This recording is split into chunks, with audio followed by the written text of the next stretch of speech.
Hello MotoGP enthusiasts. Welcome back to ZNGP Today. Tension between Fabio Quartararo and Yamaha spilled into the open this week as Yamaha MotoGP boss Paolo Pavesio responded to the Frenchman's public criticisms of the bike. With Yamaha switching to AV4 project and Quartararo weighing his future beyond 2026, the squabble matters for rider morale, manufacturer development, and the team's bid to return to the front. The first big dates of MotoGP's 2026 build-up are locked in. Ducati Lenovo and Gresini have confirmed their team launches for January, and both will use the events to reveal new liveries and showcase riders who finished first and second in the 2025 championship. Don't forget to click subscribe button and the bell icon for MotoGP news update.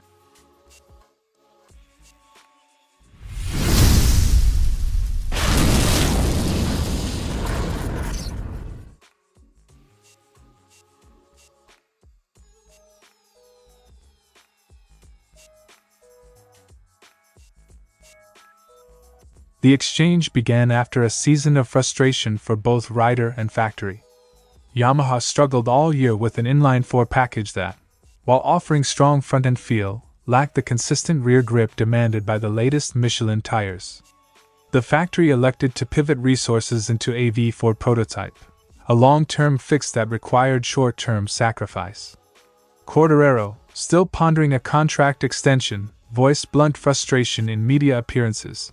He praised the V4's potential but warned he had no time to wait for it to become competitive. That outspokenness drew a reaction from management who felt public criticism risked undermining the team's unified development push. Complaining too much in public doesn't help the company's commitment.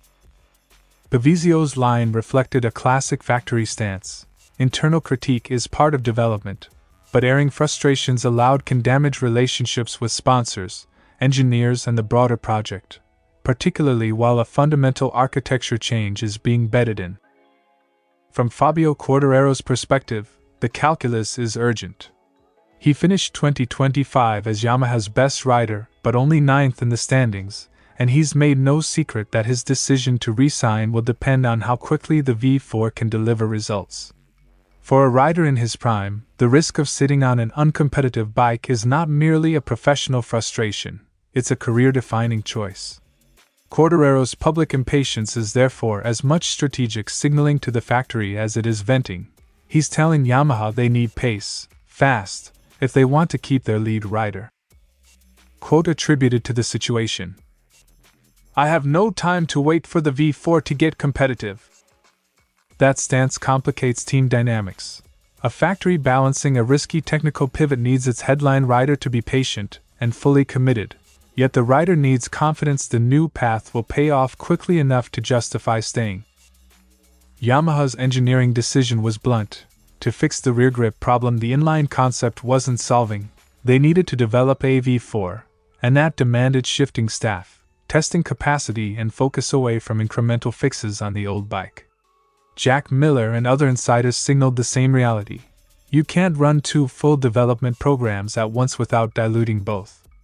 That trade-off helps explain why Quartararo saw uneven form this year, and why Pavesio is defensive about public criticism while the factory makes a difficult but strategic bet.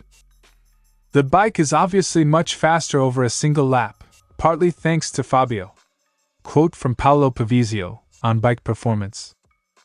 Pavesio's remark acknowledges Quartararo's role in extracting raw one-lap pace, while also underlining that single-lap speed doesn't always translate to race performance, especially when tire degradation and rear traction become the limiting factors.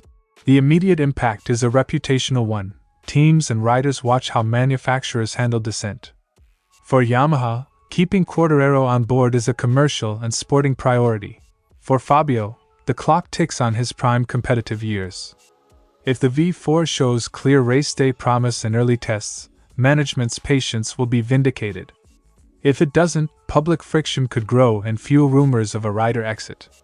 Pavesio's public pushback is thus also a signal to stakeholders, sponsors, engineers, and rivals that Yamaha expects internal alignment, while the heavy lifting of the V4 project continues. But the harder the race, the more we suffer. That blunt assessment is both a diagnosis and a warning. Until the V4 converts prototype potential into consistent race performance, Yamaha will remain vulnerable, and its lead riders may feel increasingly exposed. This is more than a personal spat. It's a tension point that spotlights how manufacturers manage technical pivots while maintaining rider trust. Yamaha has committed to a bold engineering shift. Quartararo is pushing for speed of delivery that matches his career timeline. For fans, the coming winter tests will be decisive. They'll show whether Yamaha's V4 can soothe the rift or deepen it. Either way, the way this story is handled publicly will shape Yamaha's 2026 narrative far more than any single test lap.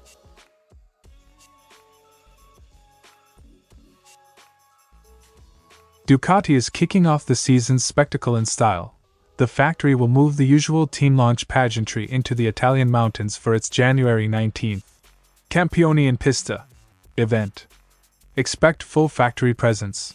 Marc Marquez, the reigning champion, alongside Francesco Bagnaia, with new colors, sponsor visuals, and the kind of media theater that sets the narrative for the winter. The location and timing aren't accidental. A snowy, high-profile backdrop gives Ducati an aspirational image for partners and fans as they present a title-defending package. Ducati Lenovo will unveil its new colors on January 19th in the snowy mountains of Madonna di Campiglio, Italy. Beyond the paintwork, Ducati's launch will be watched for more than PR. How the team frames Marc's recovery from shoulder surgery, the messaging around Bagnaia's plans for regaining form, and any hints at development priorities for the GP26 will be parsed by rivals and Paddock media. The backdrop to Ducati's launch is Marc Marquez's extraordinary 2025 season, but also his current recovery. He dominated the championship, yet hasn't been on a MotoGP bike since the Mandalika incident that required shoulder surgery. That tension, champion on one hand, injured rider on the other, creates a narrative Ducati must manage during the launch. Celebrate the title, but reassure partners and fans that their leading man will be fit and ready when preseason testing starts. Marquez broke a 5-year title drought to dominate during his debut season at the factory Ducati team, winning 11 Grands Prix and 15 sprints to wrap up his 9th World Championship with 5 rounds to go. During the Campioni in Pista event, look for measured messages on medical updates, a staged focus on team depth, Bagnaia, factory engineers, and test riders, and careful footage designed to underline continuity rather than alarm about the injury. At the opposite end of the calendar, Ducati's stablemate Gresini will unveil its 2026 colors on January 31st in Kuala Lumpur, a strategic, global signal that MotoGP season build-up is truly international. Gresini's launch comes just days before the Sepang test, meaning their presentation will likely double as a final marketing push and a harmonized technical send-off for Alex Marquez and rookie Fermin Aldeguer ahead of the first on-track runs. The Gresini unveiling will be held on the evening of January 31st, a few days before the official Sepang test begins. For Gresini, the event is more than colors. Alex Marquez's promotion to factory-spec machinery is a headline story, and the launch will showcase how the team positions itself as both an independent challenger and a partner producing factory-level results. These dates do more than mark press conferences. Launch events set sponsor expectations, influence preseason media cycles, and can deliver early psychological advantages. Ducati's January 19th Alpine Spectacle and Gresini's January 31st Kuala Lumpur reveal bookend a crucial 3-week window when rival teams will watch body language, medical updates, and how each team markets its readiness, with Alex rewarded by a factory-spec Ducati and Aldeguer staying on satellite spec. The launches also frame intra-manufacturer hierarchies that will be important once the Sepang test runs get timed laps on the board. Alex's achievements have been rewarded with a factory-spec Ducati for 2026. Finally, these events often drop smaller nuggets, new sponsors, minor livery tweaks that hint at aerodynamic changes, and quotes from engineers that can reveal development focus. That's why teams time big reveals right before tests. It's PR, performance signaling, and tactical positioning all in one. Mark your calendars. January 19th for Ducati in Medana di Campiglio and January 31st for Gresini in Kuala Lumpur. Watch the messaging around Marc's recovery, Bagnaya's development path, Alex Marquez's transition to factory-spec machinery, and any early hints at technical direction. They'll give early clues about which teams think they can hit the ground running in the Sepang tests. Thanks for watching ZNGP Today, and this is your MotoGP news update. And see you next time!